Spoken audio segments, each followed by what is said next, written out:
Assalamualaikum warahmatullahi wabarakatuh. Kadang, pertolongan datang dari tempat yang tak terduga, dan di balik setiap pertemuan, ada cerita yang menunggu untuk terungkap. Semoga yang sudah like dan subscribe selalu diberi rezeki yang melimpah dan mari kita bersholawat di kolom komentar. Malam kembali menyelimuti kota dengan hawa dingin yang menusuk tulang. Lampu-lampu jalan berkelap-kelip, sebagian mulai redup. Seakan lelah menerangi hiruk-pikuk kehidupan.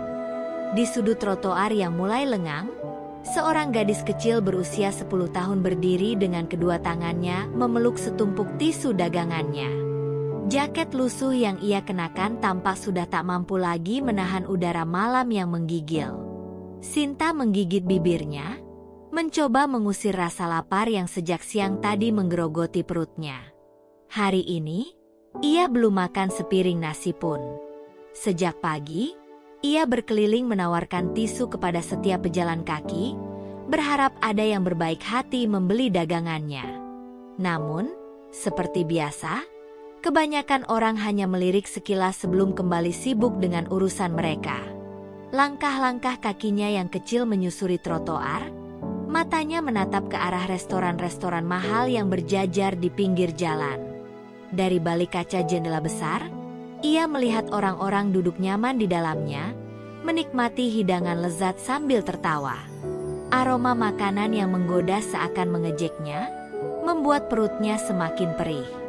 Namun, Sinta tidak menangis. Ia sudah terbiasa dengan rasa lapar, dengan malam-malam panjang yang harus ia lalui sendiri. Ibunya terbaring sakit di rumah kontrakan kecil mereka yang sempit dan pengap. Sinta tahu, jika ia pulang dengan tangan kosong malam ini, ibunya harus tidur tanpa makan. Di perempatan jalan, Sinta menghentikan langkahnya. Ia melihat seorang pria berpakaian jas hitam tergeletak di trotoar yang sepi. Tubuhnya kaku, napasnya tampak berat, dan wajahnya pucat seperti kehilangan banyak darah. Jantung Sinta berdegup kencang. Om, kenapa? Sinta berlutut di samping pria itu, mengguncang tubuhnya dengan cemas. Namun, pria itu hanya mengerang lemah, seolah berjuang melawan rasa sakit yang luar biasa. Orang-orang berlalu lalang, tapi tidak ada yang peduli. Mereka hanya menoleh sekilas sebelum kembali berjalan, seakan melihat pemandangan seperti ini adalah hal yang biasa. Sinta menggigit bibirnya. Hatinya menjerit melihat ketidakpedulian dunia. Tanpa berpikir panjang, ia merogoh kantong kecil di jaketnya. Uang receh hasil dagangannya ia keluarkan, menghitungnya dengan cepat. 3.500 rupiah, hanya itu yang ia miliki. Namun, tanpa ragu, ia segera berlari ke warung kecil di ujung jalan, membeli sebotol air mineral. Dengan napas tersengal, Sinta kembali ke tempat pria itu tergeletak. Ia membuka tutup botol dengan tangan gemetar, lalu menyodorkan air ke bibir pria itu. Om, minum, pelan-pelan. Pria itu membuka matanya sedikit. Tatapannya kabur. Dengan susah payah, ia menelan beberapa teguk air yang diberikan Sinta. Perlahan, warna di wajahnya sedikit kembali, meski tubuhnya masih lemah. Terima kasih. Suara pria itu nyaris tak terdengar. Sinta mengangguk, matanya berkaca-kaca. Om, jangan tidur di sini. Nanti bisa sakit, ucapnya dengan suara lirih. Pria itu mencoba berbicara lagi, tapi suaranya terputus-putus. Sinta mulai panik. Jika ia tidak segera meminta bantuan, mungkin pria itu akan kehilangan nyawanya. Dengan penuh keberanian, Sinta berlari ke arah seorang petugas keamanan yang berdiri di dekat lampu merah. "Pak, tolong! Ada orang sakit di sana!" teriaknya. Petugas itu awalnya ragu, menatap Sinta dengan curiga, tetapi melihat kesungguhannya, ia akhirnya mengikuti langkah kecil gadis itu. Ketika mereka sampai di lokasi, pria itu masih tergeletak, namun matanya sedikit terbuka. Petugas itu segera menghubungi ambulans. Sementara Sinta tetap di samping pria tersebut, menggenggam tangannya dengan erat. Ia tidak tahu siapa pria ini, tetapi ada sesuatu dalam dirinya yang berkata bahwa ia tidak bisa membiarkan pria ini sendirian. Di bawah cahaya remang trotoar yang dingin, seorang gadis kecil yang tak memiliki apa-apa baru saja melakukan sesuatu yang jauh lebih besar dari dirinya sendiri. Menyelamatkan nyawa seseorang yang bahkan tidak ia kenal. Suara sirene ambulans memecah kesunyian malam. Lampu merah dan biru berkedip-kedip, menciptakan bayangan yang berpendar di trotoar basah. Beberapa orang mulai berkumpul, ingin tahu apa yang sedang terjadi. Namun, perhatian Sinta hanya tertuju pada pria yang masih terbaring lemah di sampingnya. Tangan kecilnya masih menggenggam tangan pria itu, seolah ingin memastikan bahwa ia tidak akan pergi ke tempat yang lebih jauh dari jangkauannya. Dua paramedis turun dari ambulans dengan cepat. Mereka membawa tandu dan segera memeriksa keadaan pria tersebut. Salah satu dari mereka bertanya, "Siapa yang menemukannya?" "Saya, Om," jawab Sinta lirih, masih setengah terengah-engah setelah berlari mencari pertolongan. Matanya menatap penuh harap, takut bahwa usahanya tidak cukup untuk menyelamatkan pria itu. Para medis itu mengangguk, lalu memeriksa nadi dan pupil pasien. Dia masih sadar, tapi kondisinya lemah. Sepertinya dia mengalami dehidrasi parah dan kelelahan ekstrim. Mereka segera mengangkat tubuh pria itu ke atas tandu, memasang selang infus dengan sigap. Sinta menelan ludah. Ia ingin bertanya lebih banyak, ingin memastikan bahwa pria itu akan baik-baik saja. Namun, ia tidak tahu harus berkata apa. Hanya ada ketakutan aneh yang menggumpal di dadanya. Ketakutan bahwa pria ini, yang bahkan namanya pun ia belum tahu, akan menghilang begitu saja tanpa jejak, tanpa ia tahu apakah dia selamat atau tidak. Saat para paramedis bersiap membawa pria itu ke dalam ambulans, salah seorang dari mereka menoleh pada Sinta. "Kamu keluarganya?" tanyanya. Sinta menggeleng cepat. "Bukan, Om. Saya cuma nemuin dia di jalan." Suaranya bergetar. "Dia butuh bantuan, jadi saya panggil Bapak Satpam." Para medis itu menatapnya dalam-dalam. Seorang gadis kecil, dengan pakaian lusuh dan tubuh kurus, berdiri di bawah temaram lampu jalan dengan ekspresi yang jauh lebih dewasa daripada usianya. Ada sesuatu dalam sorot matanya yang membuat para medis itu tersentuh. "Terima kasih. Ya, kalau bukan karena kamu, dia mungkin tidak akan selamat malam ini," ujar para medis itu dengan suara lembut. Sinta mengangguk pelan. Hatinya sedikit lega, tapi tetap ada kekhawatiran yang menggantung di udara. Ia ingin bertanya lebih jauh, ingin tahu kemana pria itu akan dibawa. Namun, sebelum ia sempat berbicara, pintu ambulans sudah ditutup dan kendaraan itu mulai melaju. Sirenenya kembali meraung di keheningan malam. Sinta hanya bisa berdiri diam di tempat, menatap kendaraan itu menjauh. Angin malam kembali berhembus, menyapu rambut kusutnya yang menutupi sebagian wajahnya. Ia merasa aneh. Ada sesuatu yang mengikatnya dengan pria itu, meskipun mereka baru saja bertemu. Ia merasa telah melakukan sesuatu yang benar, namun tetap saja ada kekosongan yang menyelinap di hatinya. Perlahan, trotoar kembali sepi. Orang-orang yang tadi menonton mulai berpencar, kembali ke urusan masing-masing. Dunia tetap berjalan seperti biasa, seolah-olah tidak ada sesuatu yang berarti baru saja terjadi. Sinta menghela napas panjang. Ia sadar bahwa ia harus kembali bekerja. Malam semakin larut, dan ia masih belum mendapatkan cukup uang untuk membawa pulang makanan. Namun, ketika ia merogoh kantong jaketnya, ia teringat bahwa uang hasil dagangannya tadi sudah habis untuk membeli air minum bagi pria itu. Dadanya terasa sesak. Ia menatap langit malam yang penuh bintang, lalu berbisik pelan, entah kepada siapa, Semoga om itu baik-baik saja. Dengan langkah kecil yang terasa lebih berat dari sebelumnya, Sinta kembali menyusuri trotoar. Malam masih panjang, dan ia masih harus berjuang. Ia tidak tahu bahwa pertemuannya dengan pria itu akan mengubah takdirnya selamanya. Pagi itu, matahari mulai merayap naik di langit. Tetapi Sinta masih belum bisa memejamkan mata sejak malam sebelumnya.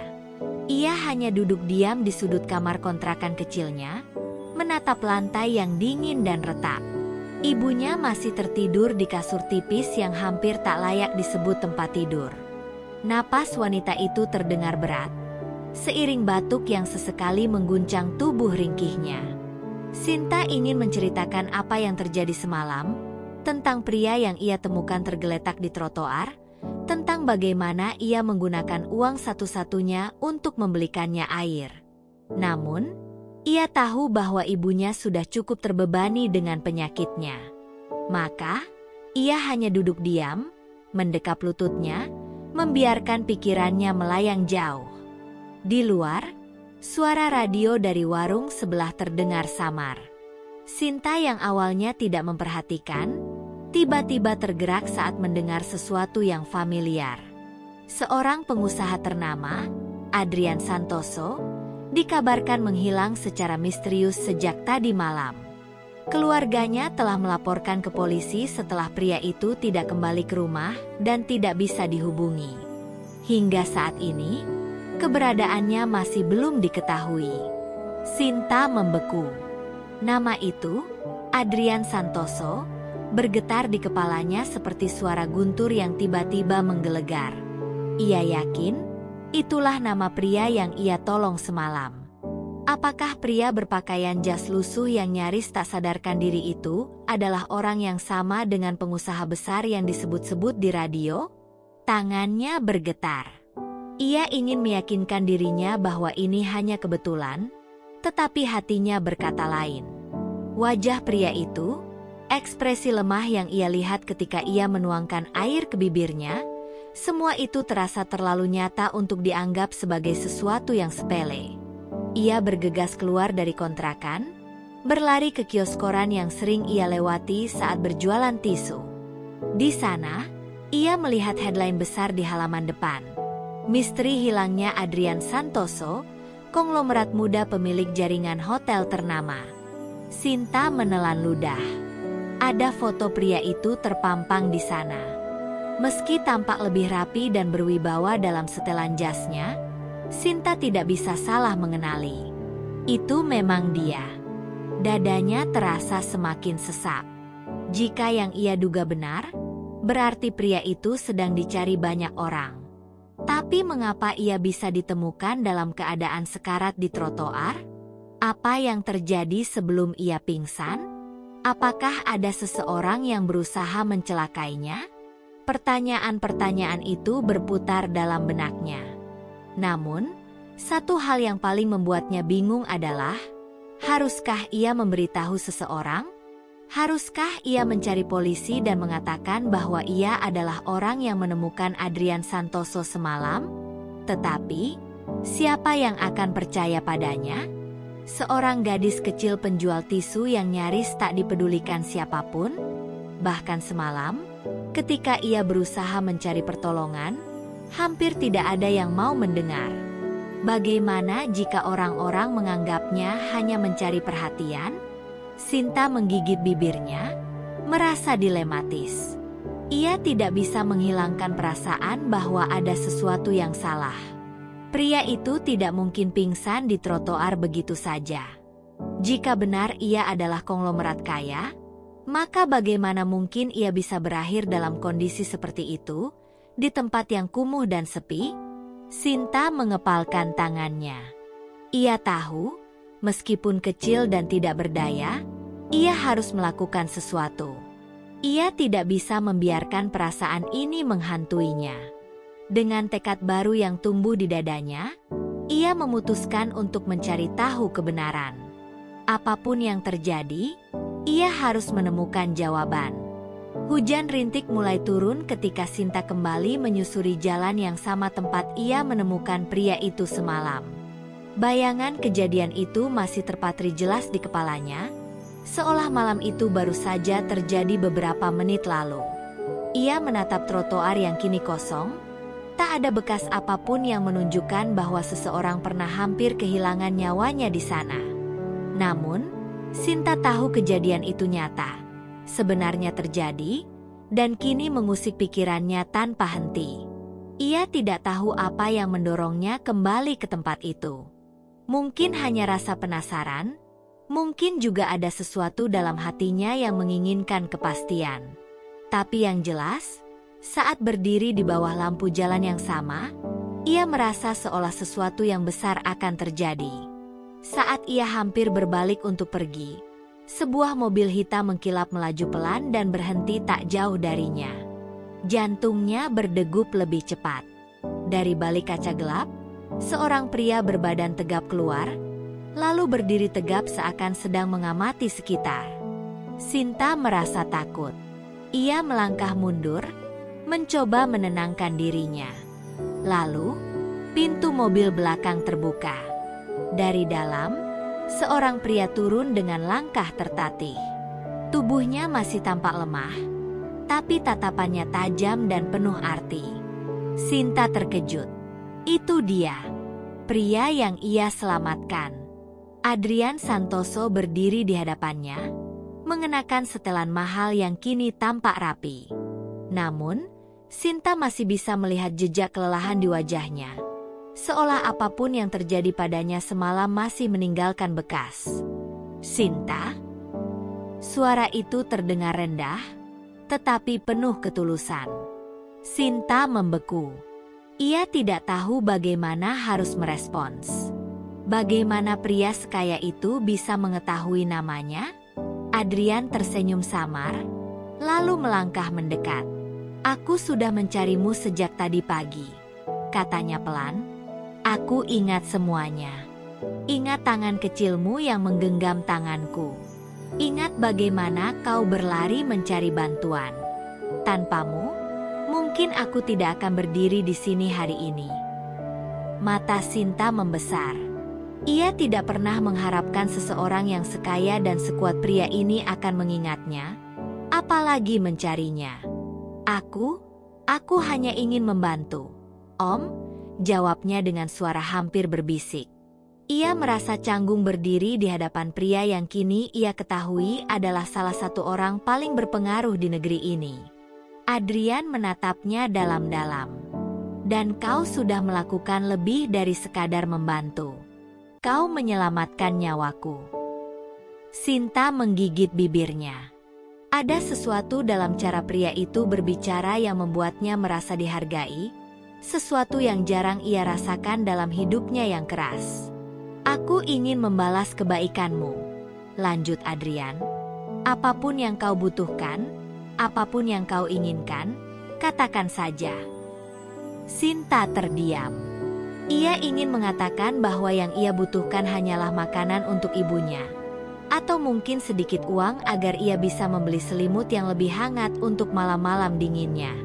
Namun, melihat cara Adrian menatapnya, dengan rasa syukur yang begitu dalam, ia tahu bahwa pria ini menawarkan sesuatu yang jauh lebih besar. Hatinya mulai dipenuhi dengan perasaan campur aduk. Apakah ini nyata? Apakah kehidupannya yang penuh perjuangan akan berubah hanya karena satu malam di mana ia memilih untuk tidak berpaling dari seseorang yang membutuhkan? Namun, Sinta tidak tahu bahwa di balik janji kebaikan ini, ada rahasia besar yang masih tersembunyi. Sesuatu yang akan mengguncang hidupnya lebih dari sekadar tawaran bantuan. Sesuatu yang akan mengubah takdirnya selamanya. Hujan yang tadinya hanya rintik berubah menjadi deras.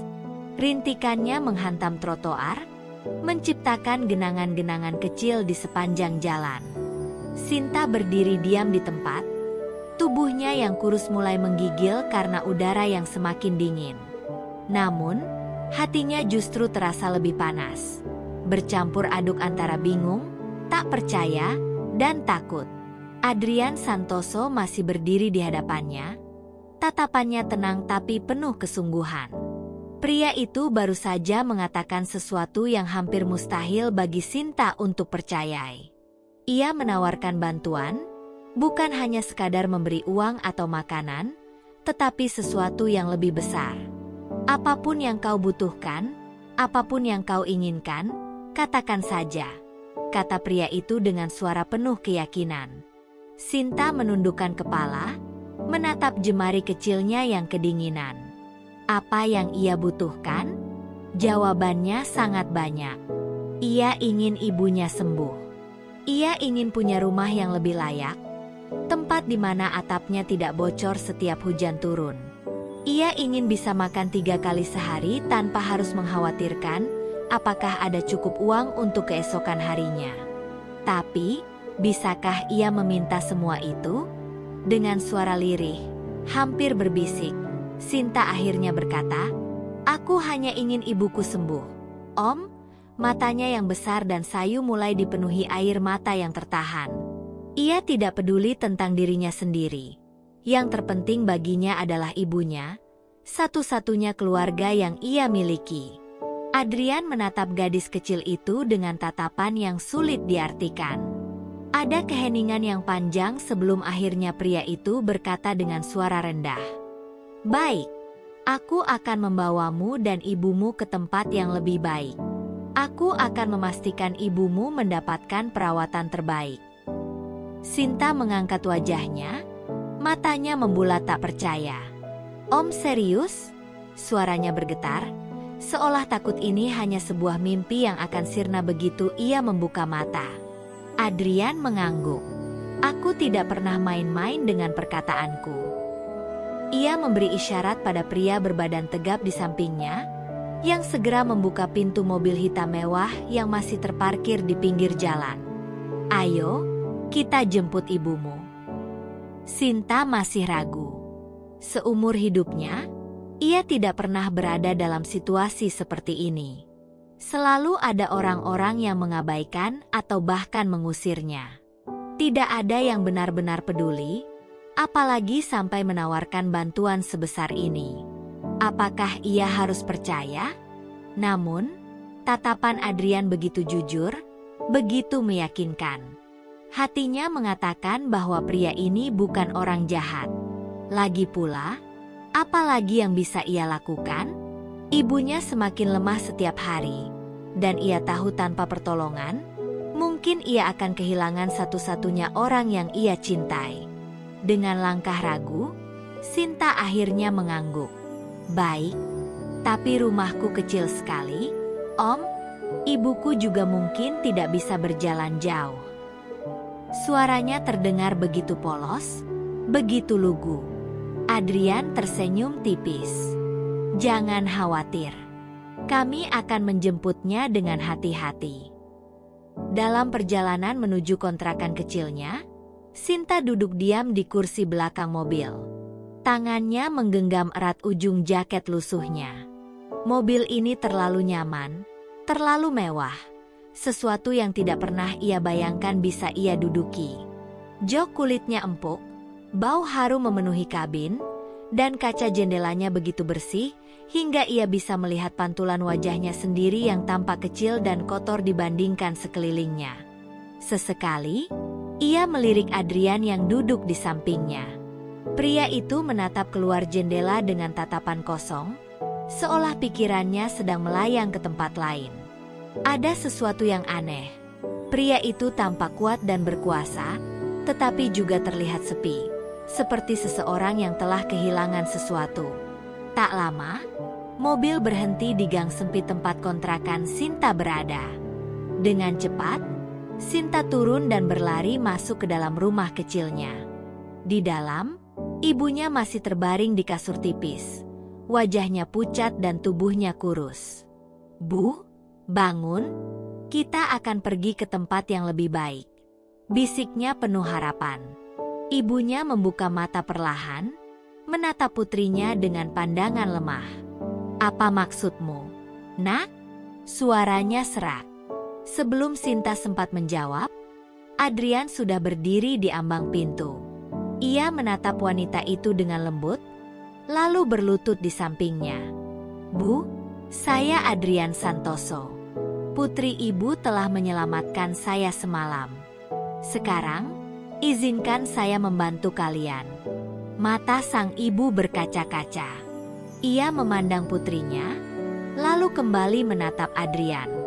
Mengapa kau melakukan ini? Adrian terdiam sesaat sebelum menjawab. Karena Sinta memiliki hati yang jauh lebih besar dari tubuh kecilnya. Karena dia telah melakukan sesuatu yang bahkan banyak orang dewasa tidak mau lakukan. Aku berhutang nyawa padanya. Mobil hitam mewah itu melaju pelan di jalanan kota yang mulai diterangi sinar matahari pagi. Di dalamnya, Sinta duduk menggenggam tangan ibunya yang terkulai lemah. Sementara Adrian Santoso duduk di depan, diam dengan ekspresi penuh pertimbangan. Ia menatap jalan dengan tatapan kosong, seolah pikirannya berkelana jauh ke dalam labirin kenangan yang hanya bisa ia pahami. Sinta tidak mengerti bagaimana hidupnya bisa berubah secepat ini. Semalam, ia masih menjajakan tisu di trotoar dengan perut kosong. Sekarang, ia duduk di dalam mobil mahal bersama seorang pria kaya yang berjanji mengubah nasibnya. Namun, di balik semua keajaiban ini, ada sesuatu yang masih mengganjal di hatinya. Bagaimana bisa seorang konglomerat besar seperti Adrian ditemukan dalam kondisi hampir sekarat di jalanan? Apa yang sebenarnya terjadi sebelum ia menemukannya? Sinta menatap Adrian melalui kaca spion dalam mobil. Pria itu terlihat baik, penuh ketulusan, tapi ada sesuatu yang aneh dalam sorot matanya. Ada luka di sana, luka yang tidak bisa dilihat, tetapi bisa dirasakan. Seolah ada sesuatu yang disembunyikannya, sesuatu yang tidak ingin ia ungkapkan. Mereka tiba di rumah sakit terbaik di kota. Beberapa dokter dan perawat sudah bersiap menyambut. Adrian turun lebih dulu dan berbicara singkat dengan mereka sebelum pintu mobil dibuka untuk Sinta dan ibunya. Tanpa membuang waktu, para perawat segera membawa ibunya ke dalam ruangan pemeriksaan, meninggalkan Sinta berdiri di tengah koridor rumah sakit yang luas dan dingin.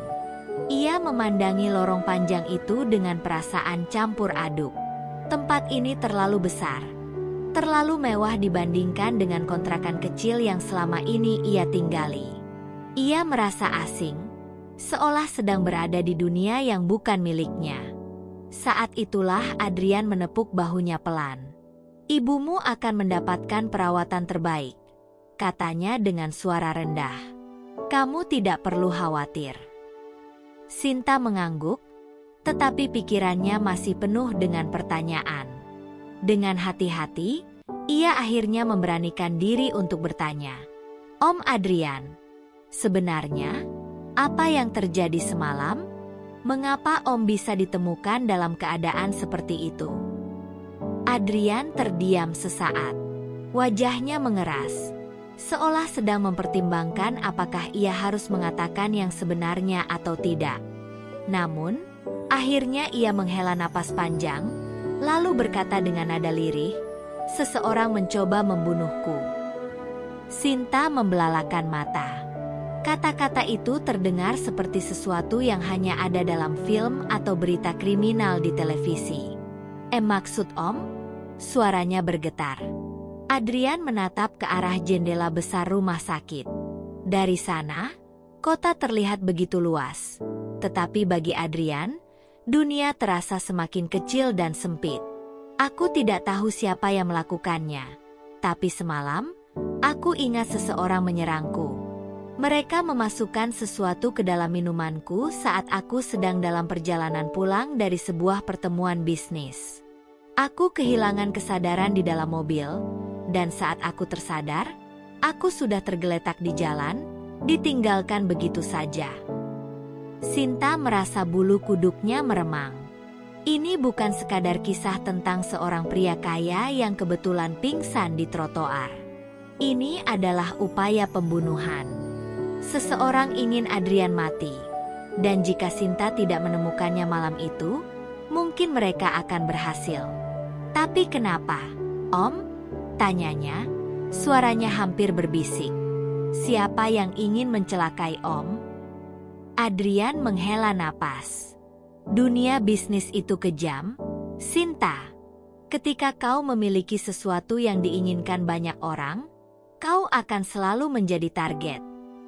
Matanya menatap Sinta dengan lembut. Dan entah bagaimana, kau menyelamatkanku di saat yang tepat. Sinta menunduk, mencoba mencerna semua yang baru saja didengarnya. Ia hanya seorang gadis kecil penjual tisu, tetapi tanpa sadar, ia telah menjadi bagian dari sesuatu yang jauh lebih besar.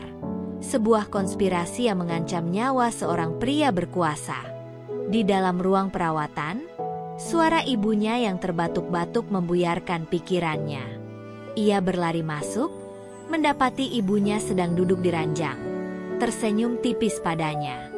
"Kau baik-baik saja, sayang?" tanya ibunya dengan suara lemah. Sinta mengangguk, lalu menggenggam tangan ibunya erat. Namun, di dalam hatinya, ia tahu bahwa ini baru permulaan. Pertemuannya dengan Adrian bukan sekadar kebetulan, dan sesuatu dalam dirinya mengatakan bahwa hidupnya tidak akan pernah sama lagi. Dan ia tidak salah.